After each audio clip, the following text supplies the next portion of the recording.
Hello, greetings. Welcome to Conversation with Tony Mobley. Today we are simulcast on YouTube, LinkedIn Live.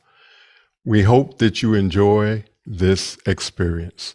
Welcome, radio listeners in Cincinnati, Ohio on Z98. You can hear us on radio by going to z98.com. On Conversations with Tony Mobley today, I am talking to Mr. Paul Walhus, a 21st century Renaissance technologist. You will find out why I am calling him this. This is episode 99 of Conversations with Tony Mobley. Thanks to everyone for being part of the journey. I want to thank the team behind Conversation with Tony Mobley for all of your hard work. And you can go to my website, conversationwithtonymobley.com, where you can participate in this conversation. This is a conversation where we have a chat called Mukana. You can put in your questions, and those questions can be voted up and down. And this is courtesy of Alex Lindsay in 090. Again, go to our website, Conversation with Tony Mobley, register where you can put in your questions to participate in our conversation today. And so now we are getting started with our conversation today with Mr. Paul Walhus. Thank you, sir, so much for being here with me today. And we're going to just start right in with the very first question. Who is Paul Terry Walhus? Man, I'm happy to be part of the double niner here, Tony. And as to who Paul Terry Walhus is, I'm still trying to figure that out. But I'm a guy who grew up in Missouri and Texas, and then was in Louisville for a while and a couple dozen other places, and ultimately landed in Austin, where I was able to get into the tech scene. But when I first got here in 1980 in Austin was people say Austin's cool, but really Austin was just laid back, and there wasn't a whole lot going on. It was extremely soporific, extremely. It was just a very relaxed scene in contrast to where it is today. So I came to Austin in '80. I was a roughneck. I worked in the oil fields. It was a little bit pre-tech.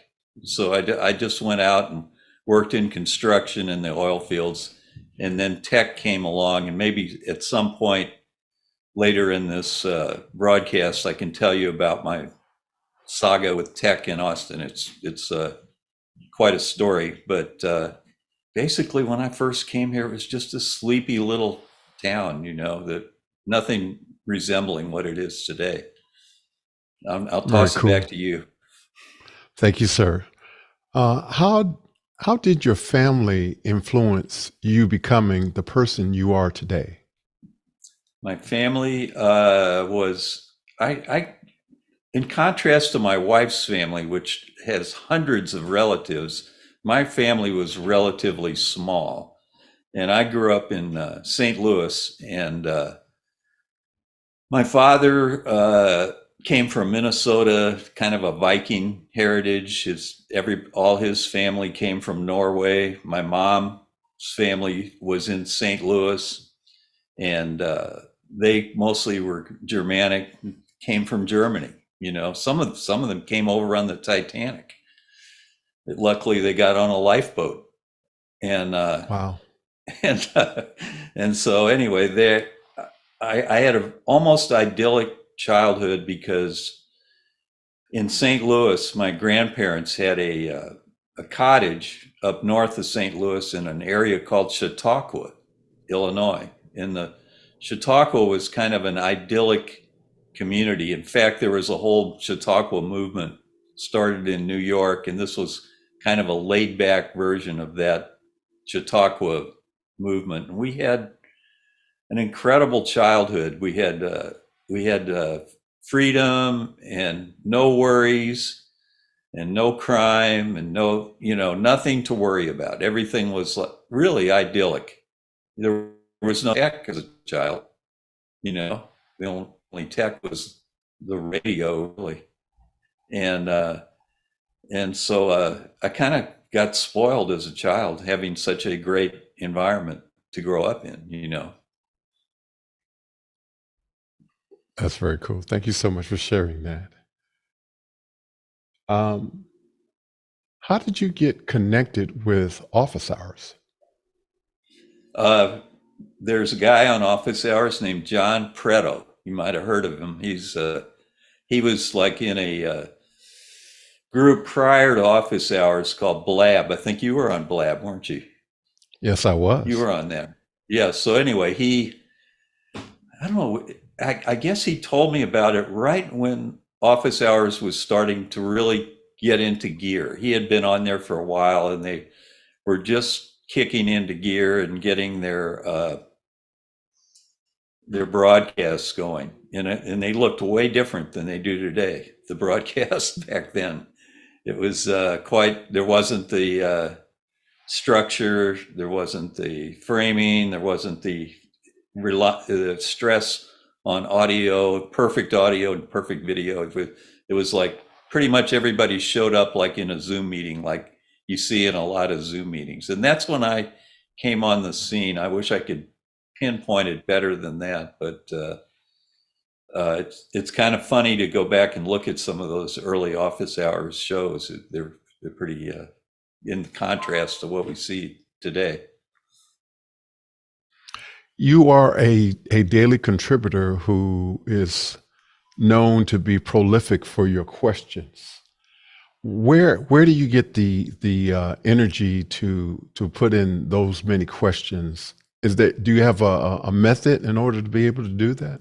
I don't really have a method. If I have a method, it's a changing method, and most of the questions I ask are things that are relevant to me, things that I want to know about, and sometimes they're irrelevant to the world at large, but they're very relevant to myself. And so my questions are hit and miss. Some of them are way off the mark, and some of them stimulate engagement. So as far as questions, I'm all over the map. But to me, what the questions do is they engage me in learning more from office hours. Because if I'm an active producer in terms of influencing the content of office hours, then I'm more engaged in the show. And I love being engaged in the office hours show, learning. Some things are way over my head. Some things, sometimes I feel like I know more about it than the person answering the question. And I always try to look up the answers to the questions myself, after I ask the question, just to get some relativity, on the question. So Do you think I like asking questions. I like hearing the answers. Do you think that embracing the new technologies that are emerging? I know that the two of us have been engaged in learning Video Pencil, the product that's produced by Michael Forrest, and both of us have had our challenges with getting it to work for us. And do you think that embracing new technologies and new apps and new applications is keeping your mind fresh and young? It is, and I'll tell you a little story about when I was in California. I was living in a little town called Bolinas, California. I took an excursion away from Texas for a while and was on the West Coast in Marin and Sonoma County. And at the time, there was this publication called the Whole Earth Catalog. Have you ever heard of that? No, I haven't. Whole Earth Catalog. It was a big, very thick publication, and it was kind of like the internet of the day in print form. and I was writing articles for that. And then the spin-off publication was called the Whole Earth Software Review, which was way ahead of its time. And one day I drove over Mount Tam and down into Sausalito, and I went to go visit my friend Clifford Figallo, who was an old friend of mine from the farm in Tennessee. And he had started this thing called the WELL, WELL, which stood for Whole Earth Electronic Link. So at the time, I thought, man, I am really getting a dose of technology way ahead of its time. I thought, because nobody was doing BBSs or anything like that then.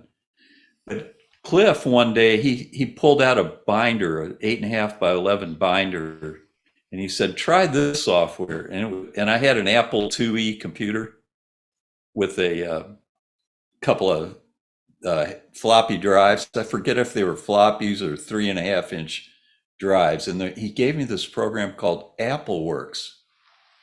And it was a revelation to have software that you could actually get an incredible amount of work done with, and I felt like that kickstarted me into the tech scene, where I had an edge up in technology, having such incredibly crafted software. The guy who wrote it was named Rupert Listener, and it was amazing. It was amazing that you could do something that profound with a computer that early in the development of computers. This was an Apple II computer. I think it was an Apple IIe. It might have been an Apple II Plus. I don't know. I think it was an E. But yeah, what was the question? I forgot the question.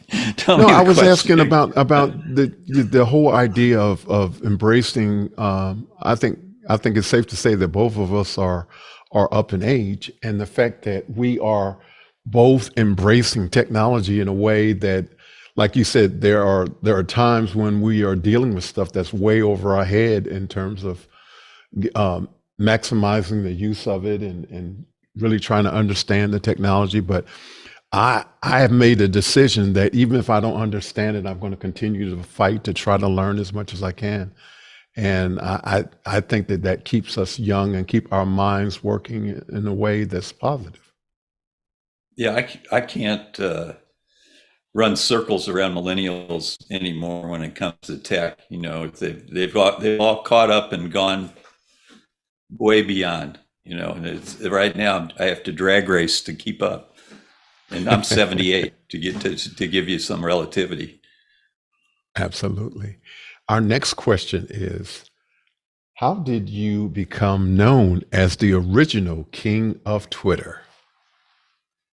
How did I become known as the original king of Twitter? Well, at the time I was working at the San Jose Hotel in South Austin, which was a boutique hotel. It was a rock star hotel. Every week we'd have rock stars come through there, like the Talking Heads and the Rolling Stones. All these rock people would come because it was a hotel that my boss, Liz Lambert, had converted from a crack hotel to a luxury boutique hotel. And so I had the job. I was a one-man IT shop. So I did the reservation system. I did the Wi-Fi network. I did the point of sale system, because they had 2 restaurants connected with it called Joe's Coffee. And then I also maintained everyone's personal computers. And there were like 30 or 40 people working there.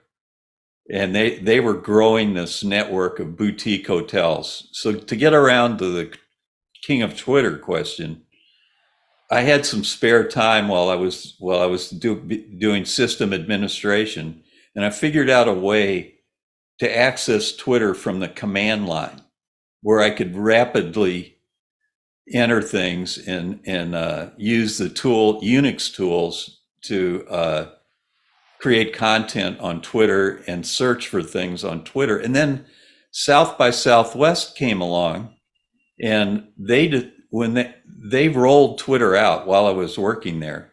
I got a little bit ahead of the story. This is the first part. One is that Twitter rolled out at South by Southwest. It was their debut. And at the Austin Convention Center, they had screens everywhere, big screens, and you could watch the Twitter feed. And I thought I was there with my laptop, and I could type things. And then I saw them up on the big screen, and then I'd see people. I know that guy, so I'd follow that guy, and then he'd follow me. And at the time, you knew everyone in real life practically who was on Twitter. So Wow. it was like way different than it is today. So the New York Times called me and they interviewed me, and then they wrote an article saying I was the king of Twitter. I forget what year it was. And then John Herman with BuzzFeed followed up on that, and he called me and he did an article. And then Omar Giaga of NPR called me and he wrote an article. And who knows if I was the actual king of Twitter? It was like Robert Scoble and me and Leo Laporte, all these other people could have been just as easily been the king of Twitter as I could have been, but for some reason they picked on me, Tony. I don't know why. Very cool. We have a question from Clark Lopez Waterman. His question is, what was the biggest takeaway from being a roughneck? The biggest takeaway from being a roughneck was don't be a roughneck, because it's dangerous. It's extremely dangerous. I worked in Wyoming, Douglas, Wyoming. The city mascot is the jackalope. That's the end of the culture there. But I'd go out on a gas rig, and we were way down in the ground, and we were pulling pipe and putting pipe in the ground, and we were using chains to wrap around the pipe to pull the pipe, and then we had a thing called the tongs that you threw onto the pipe. They weighed 800 pounds.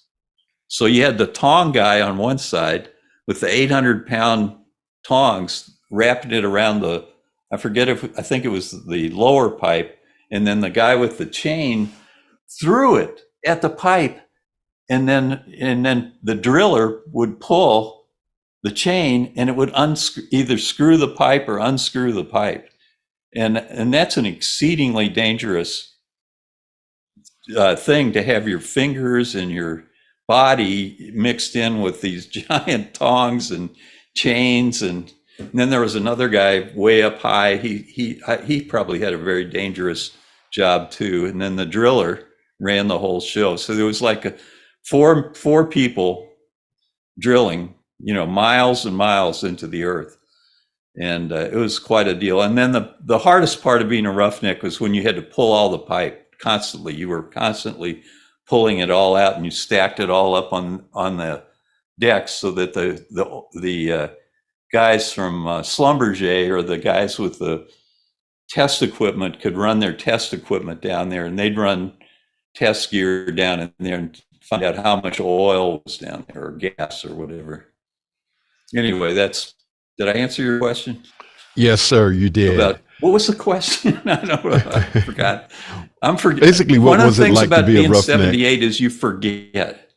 You constantly forget. So the next question is, what social media do you use and why? Well, the guy I depend on for my social media is a guy named Wesley Faulkner, and he's always ahead of everyone. He's always the first. He was the first one on Twitter. He was the first one on Google Plus. I just follow that guy, and I know what's big next. And right now, I just signed up with Blue Sky. I don't know where Blue Sky is going. Who knows? It's like Twitter without direct messages, and it's new, and it's kind of intimate. It kind of reminds me of those days back at the convention center at South by, when everything was new and you kind of knew everyone on there. but that won't last very long, I don't think. But anyway, the question is, say the question again, okay? What social media do you use and why? Okay, so LinkedIn I use for business, okay? Twitter I use less and less, but I kind of want to know what's going on with our local scene. I live 4 miles from the Boring Company and SpaceX, 700 acres. I'm 4 miles from there, and it's not much further from the Tesla plant. So I kind of want to know what's going on in tech. So Twitter is obviously, because of the ownership of it, you're going to get a lot of news about those companies and what they're doing. And because I'm curious about them more than most people because of my proximity to them. So that's Twitter. Facebook, I use less and less. Facebook is like saying happy birthday to people, and some people are really invested in it and they do great things with it, and I enjoy seeing their stories and seeing what they're up to, but it's a mess. It's kind of a mess. And Okay. what else is we there? have I don't know. I used to be on a whole bunch of social networks, but I'm on fewer and fewer. Okay. We have another question from Clark Lopez Waterman. His question is, how many businesses have you started? I wouldn't know how to count them. Mostly I've been a company man. When I first came to Austin, I worked after, I had my stint in the oil field and construction and all that. I went to work for BPI Systems. They were the first software company to go public. Not many people know that. And I may be wrong. Maybe there was another company, but nobody's ever challenged me when I say that they were the first software company to go public. And they were the accounting software for all the early stage computers. And ultimately, then we partnered with IBM to help develop DOS and to develop the accounting system for the IBM. It was general ledger, accounts receivable, accounts payable, inventory control, and job costs. By today's standards, these were very rudimentary accounting programs, and they all came on floppy disk and strange media, at the time, pre-hard drives. And I've started a few companies. I started one of the first BBSs in Austin called the Spring.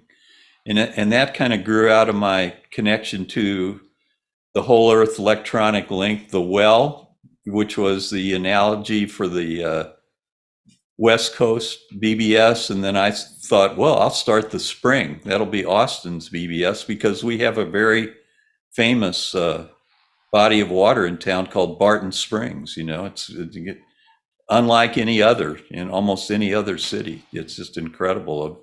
A huge pool of 68 degrees natural water. I thought that was a perfect analogy. So I had spring.com, and then I had spring.net. And then I've started a bunch of companies, a whole bunch, but mostly I've made my living working for larger companies. I work for IBM. I work for Motorola. The biggest success I've ever had is when I worked for Semitech. And back in 1983, everything changed in Austin because there was an outfit called MCC coming to town. The reason they came to town was because Japan started a consortium to develop artificial intelligence, and Texans got scared, and Admiral Bobby Inman decided that we needed to have something to counter that. So he started MCC, which is Microelectronics and Computer Corporation. And there were 4 cities competing for that. Atlanta, Georgia, where your neck of the woods. There was San Diego. I forget the other one. Who was that? This was in January 1983. This was the turning point for Austin. Austin won that competition, and MCC moved to Austin, and they were here for about a decade, and they did made significant contributions to the tech world. I mean, this was Microsoft, Boeing, GE, Lockheed were some of the members. And then in 1986, there was another competition for the headquarters for Semitech, which was a West Coast company that moved to Austin. And at the time, I was working as a lowly salesman at a computer store in North Austin. It's called Entree.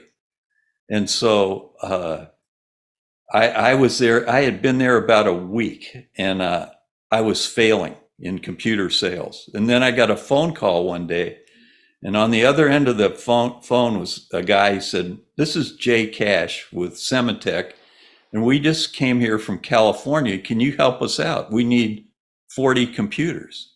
I go, "What?" Because computers back then were Model 80s that sold for 10 grand each. So I said, I dropped everything.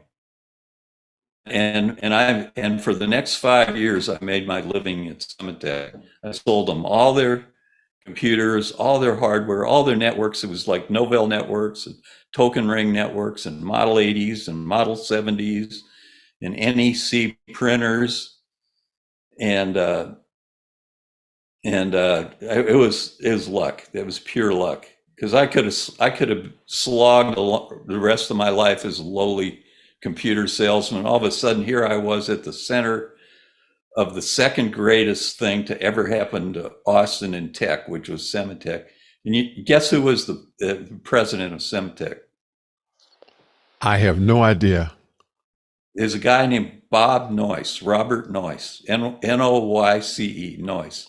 He founded Intel Corporation, and he invented the semiconductor. Some people argue that he co-invented the semiconductor. But my office was next to his office, so I got to hang out with him, and I learned a whole lot about the evolution of the semiconductor industry. And I do think that even though Semitech's no longer in Austin, they moved to New York and kind of became less of an American company and more of an international company. I think they made a significant contribution to America's place in the tech world of semiconductors. I think between MCC and Semitech and everything else that followed after that in Austin. And about the same time, Michael Dell was selling computers, and he showed up at Semitech one day, and I told this guy at Motorola, his name was Wally. I said, "Wally, this guy Michael Dell, he's got some computers he's trying to sell us. Will you take one and analyze it for me?" And he found 80 defects in it, and so I said. So I told the buyer, we're not buying Dell. That was like the worst decision I ever made, not to jump on the Dell bandwagon back at the time, because Dell, well, you know what happened with Dell. So anyway, that's, again, I can't remember the question. What's the question? You answered the question. Thank you so much, sir. Appreciate you. Our next question, you might find a little bit amusing, is how many different microphones do you own?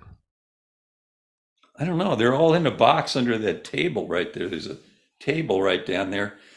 And if I had to go count them, then I'd have to go off camera, and that wouldn't be good on your show to go off camera, to go count my microphones. But they're in a box I guess it's about this big and about this wide and about this tall.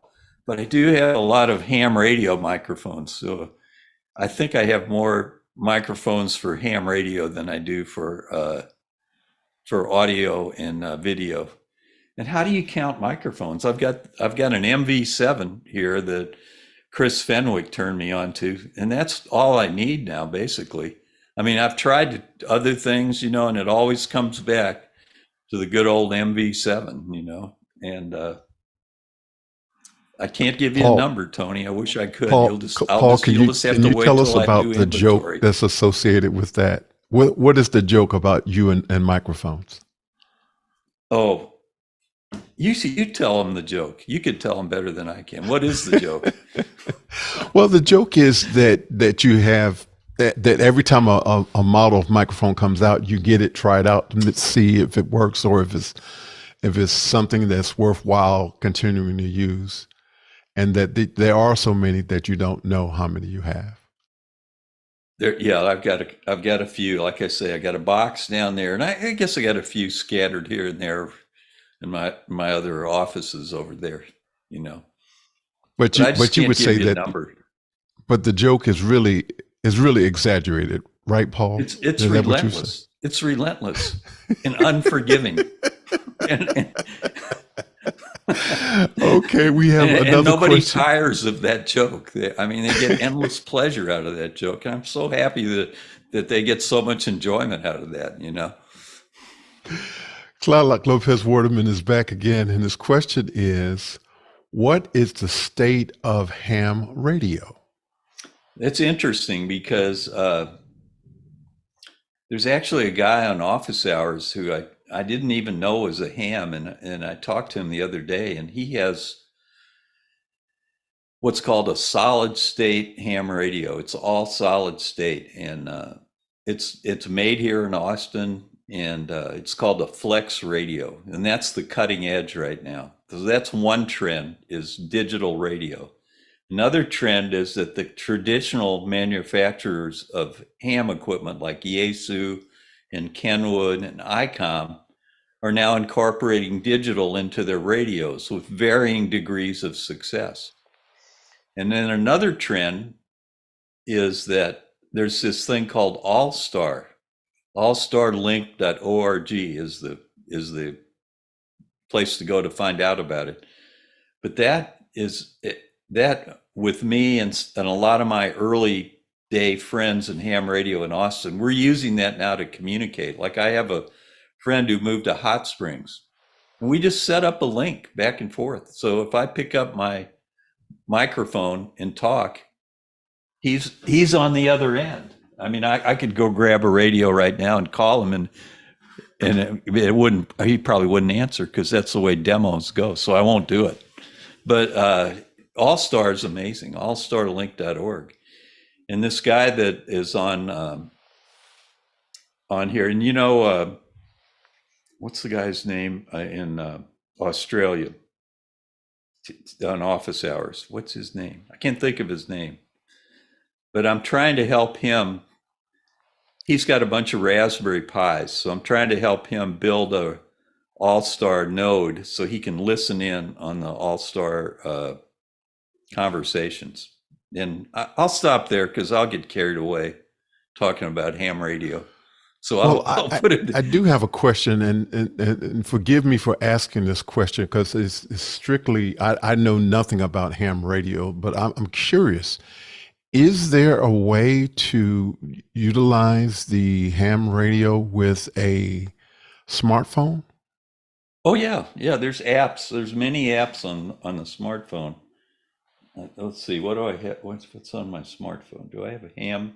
I used to have a whole ham section on here, but there are many apps on there. There's one app called Echolink, which will connect you to repeaters and radio stations all over the world. There's ham radio emulators. There's one that's real popular. I can't think of the name of it right now, that you can kind of be like a ham. It's push to talk, and it simulates the ham radio experience. What is that called? Where's my? Oh, here it is, ham radio. Okay, there's APRS. APRS is where you find somebody's location. So if you a lot of the newer ham radios have APRS. So it's like Apple's like little pods that show your location, except your radio transmits your location and draws it on the map. So it goes beyond what consumer geolocation does in that it'll chart your path.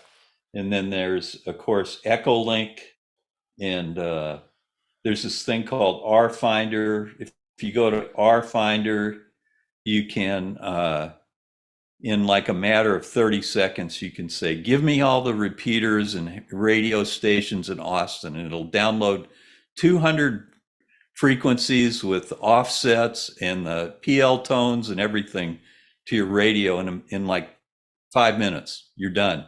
You don't have to program in all that by hand the way you used to. It makes it so easy. And then the app I was trying to think of is called Zello. It's kind of like a not ham radio, but it's like it emulates the ham radio experience where you can talk to people on a channel, And then of course I'm actually using it. a lot of ham radio operators came from the CB world. And I used to live in a place called The Farm in Tennessee, and we wrote a book called The Big Dummy's Guide to CB Radio, which was globally the best-selling CB radio book of any kind. And it really was a CB primer. It was a ham radio educational book disguised as a CB radio book, because we injected all the technical stuff that hams know into CB. We took people inside their radios. We went through all the lingo, how to make a wire antenna that you could throw up in a tree, all that stuff. This was a phenomenal book that went global, and we were a bunch of people on a farm way back in the woods of Tennessee, and we had soy dairies making soy milk and soy ice bean. Note I didn't call it ice cream, I called it ice bean, and tempeh and tofu in Guatemala, in the Bronx, and in San Rafael, California, all over the world. And it was all tied together with HF. We had this one frequency, 21.332, that I could pick up and talk to Guatemala, and we exchange information. So Wow. CB radio, we kind of use the interest in CB radio to transform that interest into something more sensible, because CB had the wrong frequency. They had a frequency designed for long distance communications that they were trying to talk locally with, and it never worked. It ended up being a disaster. Very cool. Thank you. Thank you so much for sharing that. Our next question is, have you used Mimo Live or vMix? I have to say, I'm so sorry. Please forgive me for not using those, but I just haven't had time. Like so many things on office hours, there's so many things that I want to do that I don't have time to do, because I have another life as a landlord. I got to make a living. I got to keep my wife happy. I got to do all these things, and you would think when you retired, you would have ample time to learn all these things, but between memory loss and having to make a livelihood, I haven't had as much time to learn as many things as I would like to learn. But there's a lot of things on my list that I would like to learn about the kind of tech on office hours. It's just so hard to assimilate it all, because every day it's some new thing. Like today, what were we talking about today? I'm still spinning from what we talked about today, I'm curious, what camera are you using today? I am using the camera du jour. It's called an Insta360 Link. But I'm trying to graduate from the Insta360 Link to another camera, which is the Insta360 Flow. So I'm experimenting with that because, see, that's what I'd like to be using next. But it's a little big to put in front of the screen. Like the nice thing about the Link is that you can put it in the middle of your monitor. I've got a quad monitor that I figured out how to use from Guy Cochran. And so that the problem with that, using it for office hours, is that it's so big it covers up the screen. Whereas the Flow is so tiny, you can put it in the middle of a quad monitor and it's perfect. It's right where you want it to be, right where you're, Ray, he's always saying, you gotta focus on the camera. This lets you do that. He pounded that into me to talk into the camera, right? And the Flow, I'll probably stick with the Flow. I've tried this other thing and it's a tough slog, to use that. Do you feel like talking about the Facebook portal and your experiences with that? Well, the czar of the Facebook portal, of course, is Guy Cochran. He does everything under the sun with it, and he's way beyond my level with it. But I like the portal because it's an appliance. You turn it on, you hit zoom, and it comes right up, and it follows you around. And it's got, if you take the portal, here's the portal, off the top of the monitor, and you put it on make up a little stand for it that you can get close to it. The audio isn't bad because you're in proximity to the microphone, and the camera is excellent. And I'm sad that they're discontinuing it, because I think it's a great product and it could be developed. I wish they'd put a quarter inch on it, so you could put it on a tripod or a mount. I'm thinking of making something up, that's like a quarter inch thing, but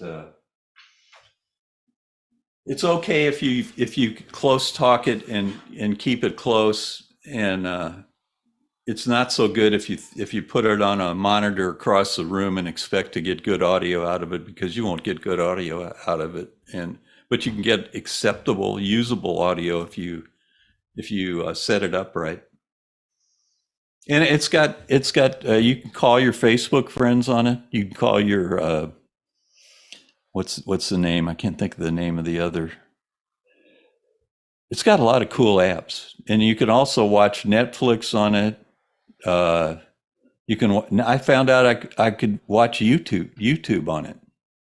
So I couldn't watch YouTube on it. I'm thinking of something else, but it's got all your and you put it on top of a big screen, and it's got pretty decent resolution, and you can do everything you can do with like your Amazon little plug-in. I'm at a loss for words right now. That's okay. That's okay. It was we were talking about Facebook portal, and you have answered the question. So thank you so much.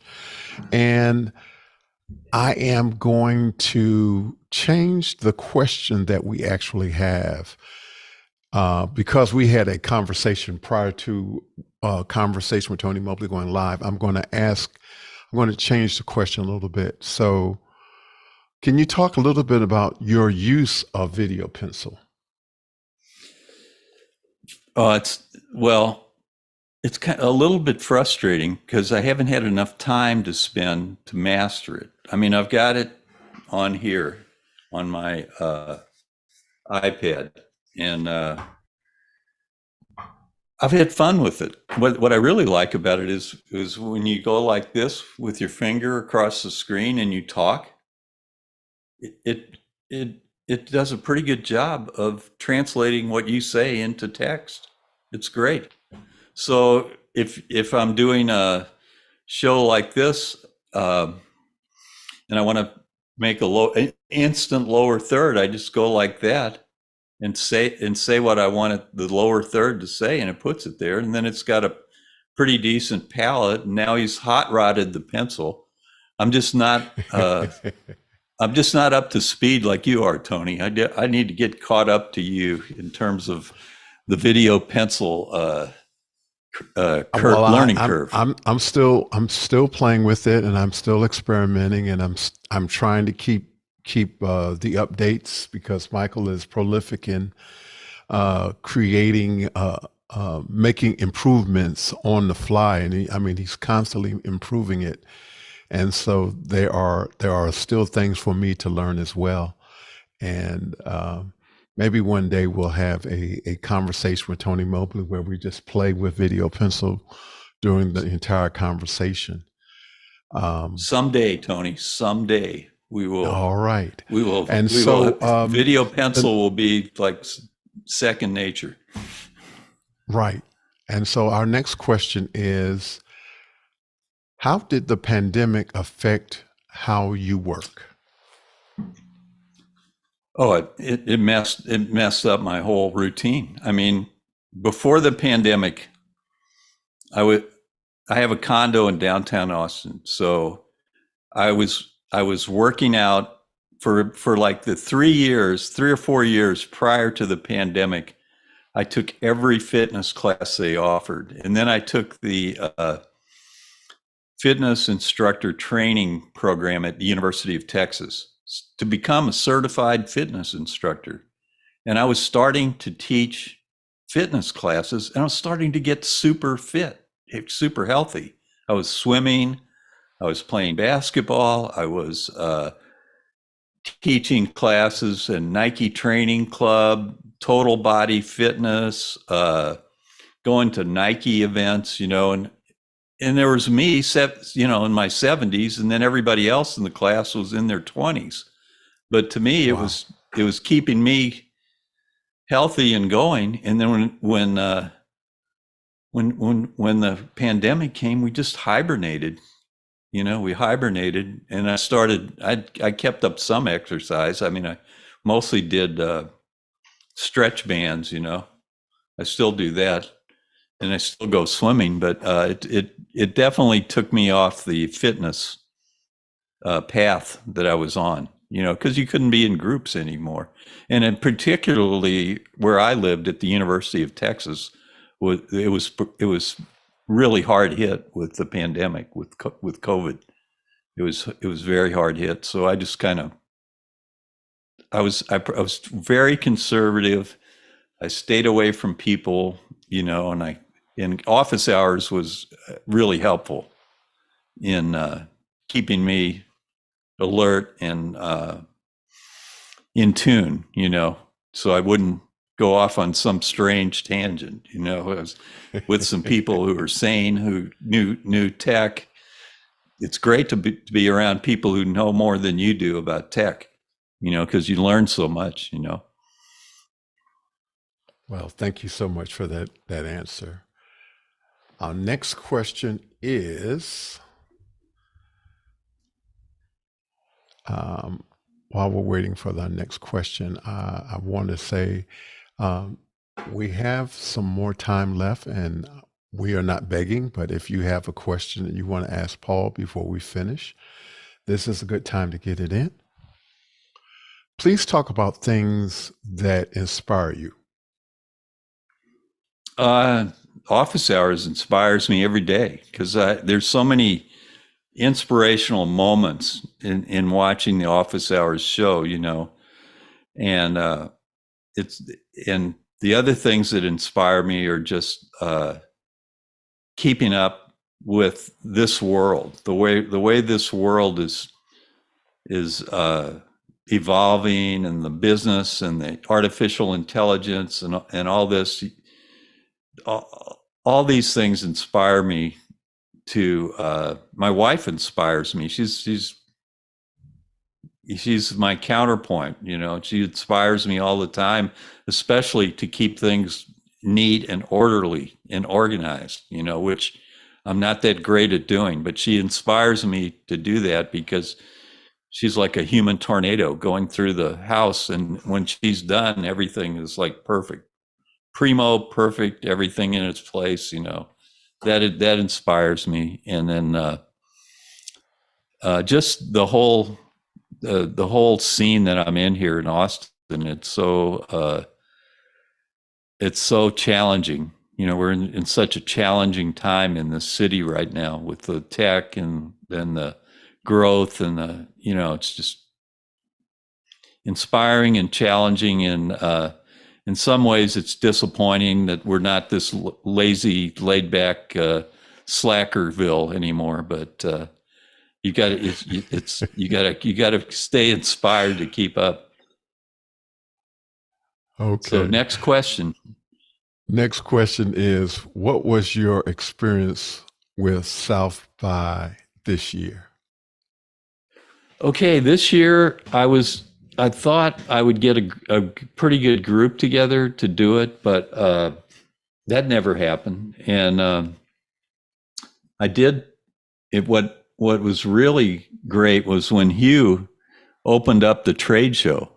He made the trade show free because I didn't buy a ticket and I didn't even bother to get a press pass this year. But then one of the people in office hours volunteered to come up to Austin, and we hooked up, and he ran camera and mic'd me up, and I did about 20 interviews at the trade show, which I've only released one.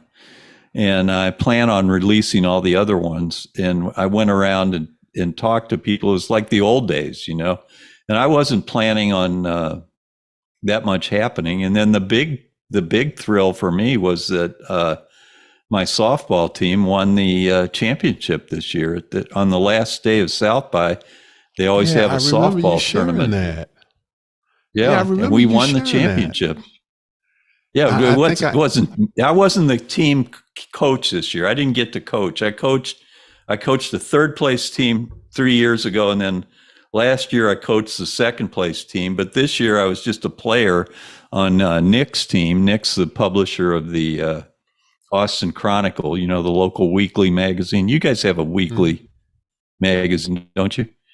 Down there have a couple, in Atlanta or whatever. Different ones. Yeah. Anyway, we had a couple of ringers that played with us that when the ball went to the outfield, no matter where it went, they found a way to catch it, and we won pretty handily. In fact, I was up to bat and they called the game with the mercy rule because we were 10 runs up, So I had one hit, one base on balls and 2 strikeouts. And the guy calling the game was Nick Petoskey. He's the writer for the Texas Monthly. And I made the mistake of wearing my Crocs to the game, and he was relentless. There was one Croc joke after the next when I was at bat. He was on the PA, and there's Nick saying, "Who in this audience likes Crocs?" And about 3 people raised their hands, right? But it was great. Wow. We got a trophy, we got shirts, we got hats, we got it was great. Well, I'm going to say congratulations on that big win. And it was a big win this year. Our next question is, please tell us about your continued professional and personal development. Well, a lot of my personal and professional development is just watching YouTube these days and going to office hours and trying to translate that into the work that I've done. I've got a web server with about 110 websites that I'm developing on it. And so I'm trying to turn the corner now and get AI to do all this for me, to tend to system administration and content creation. I know we're a ways off, but I have hope that maybe with my memory loss and my slowing down because of aging, maybe AI can aid me in developing these websites. I've got Colin Firth's website, firth.com. I've got the Jane Austen site, austin.com. I've got a bunch of other websites on robotics, Robot News Today, a whole bunch of sites. And it's just impossible to keep up with them. So I'm hoping that I can learn enough about AI and about content creation and Brent Belo's been helping me on office hours. He's a really super WordPress guy. He knows a lot about WordPress. And I think he's starting to look into some of these new ways to generate content. Because you can't, one person who's 78 years old can't generate that much content for that many websites. So I'm hoping there will be some advances that will help me in that effort. I'm right now going through a major change in going from a hardware-based server to a virtual server, which is about half the cost. What was the question? You answered the question, Paul. Thank you so much. It was about personal and professional development. Thank you so much. Well, that's pretty much it. Yeah, and then I've got to maintain trailers and maintain septic systems, and I've got a water system here, 3,000 gallon water tank. I've got to keep this whole complex going at the same time as doing tech things, and sometimes I neglect that, and I need to spend more time on that. Okay, so we're getting close to the end. We have a couple of more questions, and the next question is: This is the chance for people in office hours to get back at me for all the questions I've asked them. They should be brutal. They should ask me some brutal questions. What is next for Paul Terry Walhus? Oh man, I just hope to simplify things. That's next. What's next is simplification and minimalism, because I don't have enough of that in my life. I don't have enough minimalism and simplification and organization. So I'm hoping that's next, along with some weight loss and exercise. Sounds good. You are speaking to the world. What do you want the world to know? Just keep the peace and don't do anything foolish, and don't let AI get out of hand, out of control, or don't let any of these other technologies get out of hand, and take care of the oceans and the deserts and the environment. That'd be my, I don't know, that's a big thing to bite off, what to tell the world, you know. Well, thank you so much, Paul Terry Walhus, for being with me today. I really appreciate you being here. And I want to say thank you so much for taking time out of your schedule, and tell your wife, thank you so much for lending you to us for this evening. Thank you so much. You can watch Conversation with Tony Mobley on my website, conversationwithTonyMobley.com. You can watch it on YouTube. Conversation with Tony Mobley is produced by valued audio professionals who meet daily in Office Hours Global, hosted by Alex Lindsay. Thank you, Z98.1 FM, LinkedIn Live, and YouTube, Conversations with Real People. Last week, we had a great conversation with Oliver Bradenbach, the CEO of Boink Software, and most of us know him by his software, Memo Live.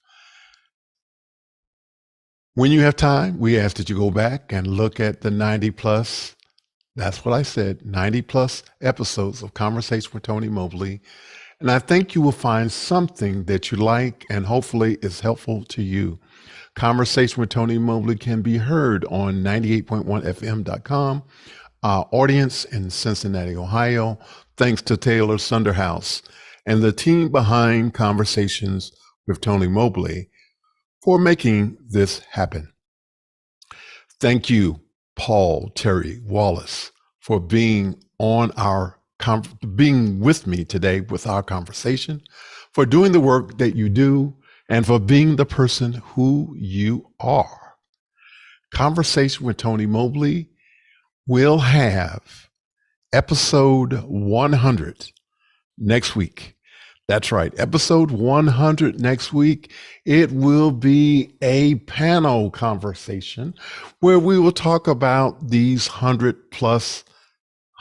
episodes of Conversation with Tony Mobley. So we look forward to you being here with us to celebrate the 100 episodes of Conversation with Tony Mobley.